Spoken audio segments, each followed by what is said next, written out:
Hello दोस्तों, कैसे हैं आप सब। उम्मीद है कि सब बढ़िया ही होंगे। दोस्तों, आज हम जिस देश के बारे में बात करने जा रहे हैं, उस देश के लोगों का मानना है कि जो मर्द शादी नहीं करते वो नामर्द होते हैं। इस देश में देह व्यापार को लेकर बहुत सारे लोगों में बहुत दिलचस्पी है। इस देश की सभ्यता दुनिया की सबसे पुरानी सभ्यताओं में से एक है। दोस्तों, इस देश में तकरीबन 10 लाख रिफ्यूजीज ने शरण ली है। दोस्तों, इस देश में जो कपल विवाह लाइसेंस चाहते हैं, उन्हें इससे पहले गर्भ निरोधक पर 1 घंटे का लंबा व्याख्यान लेने की आवश्यकता होती है। दोस्तों, ये दुनिया का एकमात्र ऐसा देश है जहां पर आप कुछ मिनट के लिए शादी भी कर सकते हैं। तो चलिए दोस्तों, आज हम आपको एशिया का एक और ऐसा देश जिसका नाम है ईरान, उसकी सैर करवाने के लिए ले चलते हैं। दोस्तों, अगर आप इस चैनल पर नए हैं तो प्लीज जल्दी से चैनल को लाइक कर दें और हाँ, साथ में सब्सक्राइब बटन दबाना मत भूलेगा। दोस्तों, ईरान का पुराना नाम है फारस और इसका इतिहास बहुत ही नाटकीय रहा है, जिसमें इसके पड़ोस के क्षेत्र भी शामिल रहे हैं। ईरानी इतिहास में साम्राज्यों की कहानी ईसा के 600 वर्ष पहले के हखामनी शासकों से प्रारंभ होती है।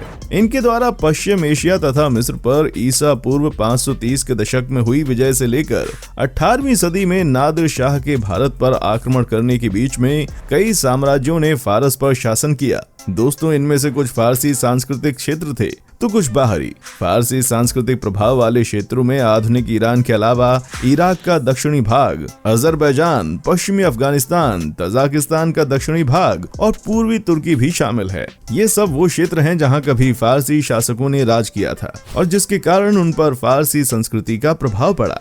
वैसे दोस्तों, ये एक इस्लामिक देश है, लेकिन यहाँ ट्रांससेक्सुअल को सेक्स चेंज करने की इजाजत है। जी हाँ, अगर किसी को लगता है कि वो लड़की बनकर ज्यादा कंफर्टेबल फील करता है तो ईरान कंट्री में वो ऑपरेट कराकर अपना सेक्स चेंज करा सकता है। दोस्तों, ईरान की सीमा 10 देशों से मिलती है, जिसमें Armenia, Azerbaijan, Turkmenistan, Afghanistan, Pakistan, Oman, UAE, Kuwait, Iraq और तुर्की हैं।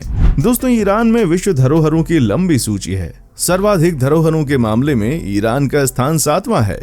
ईरान दुनिया में दूसरा सबसे बड़ा प्राकृतिक गैस उत्पादक देश है, तो तीसरा ऑयल रिजर्व भी है।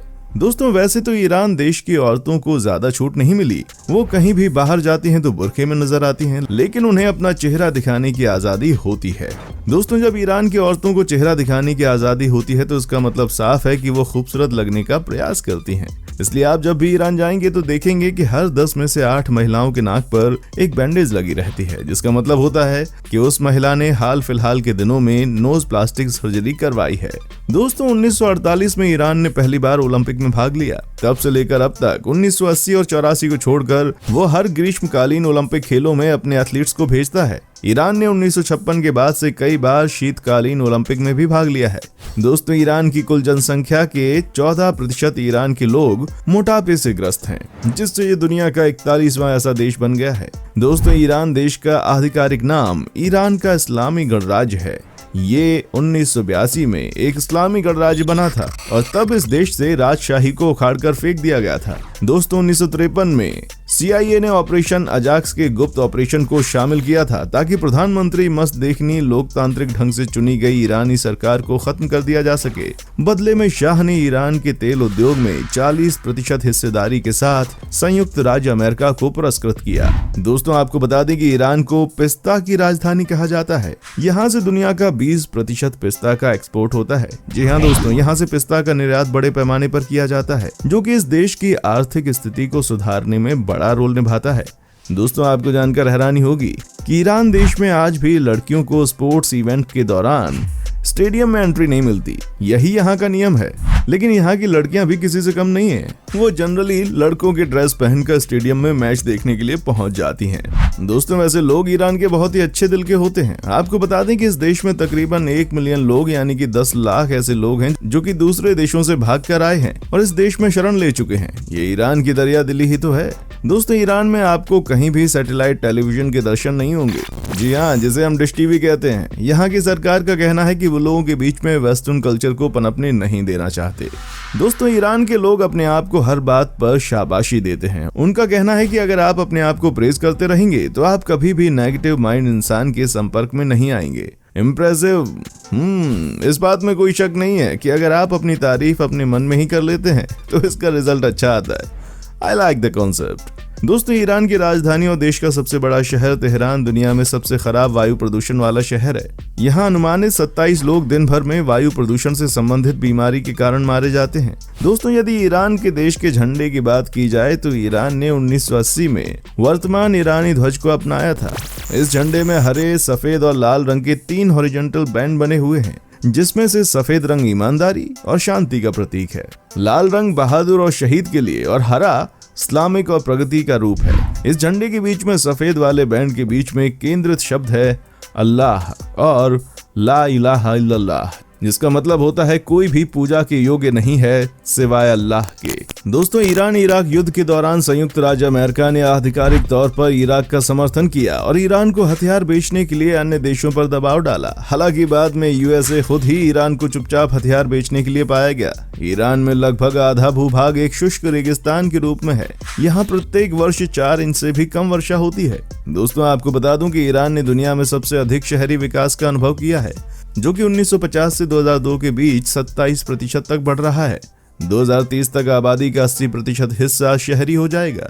सरकार ने इन एरियाज में वाकई बहुत बढ़िया काम किया है। हालांकि दोस्तों ये बात सच है कि दुनिया के हर देश को तरक्की की कीमत किसी न किसी रूप में चुकानी पड़ती है। ईरान भी इससे अछूता नहीं रहा। कहाँ एक समय ईरान अपने कल्चर को बचाने के लिए हर संभव प्रयास करता रहता था और अब देश में वेस्टर्न कल्चर की झलक साफ नजर आती है। दोस्तों प्राचीन काल में ईरान के लोगों ने एक पानी की प्रणाली बनाई थी, जो कि ईरान में पानी की आपूर्ति को पूरी करती थी।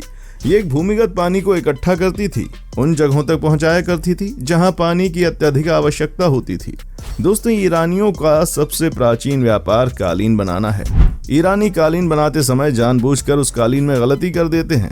वो ये दिखाना चाहते हैं कि सिवाय अल्लाह के कोई और परफेक्ट नहीं हो सकता। तेल के बाद ईरान की दूसरी सबसे बड़ी निर्यातक वस्तु कालीन ही है।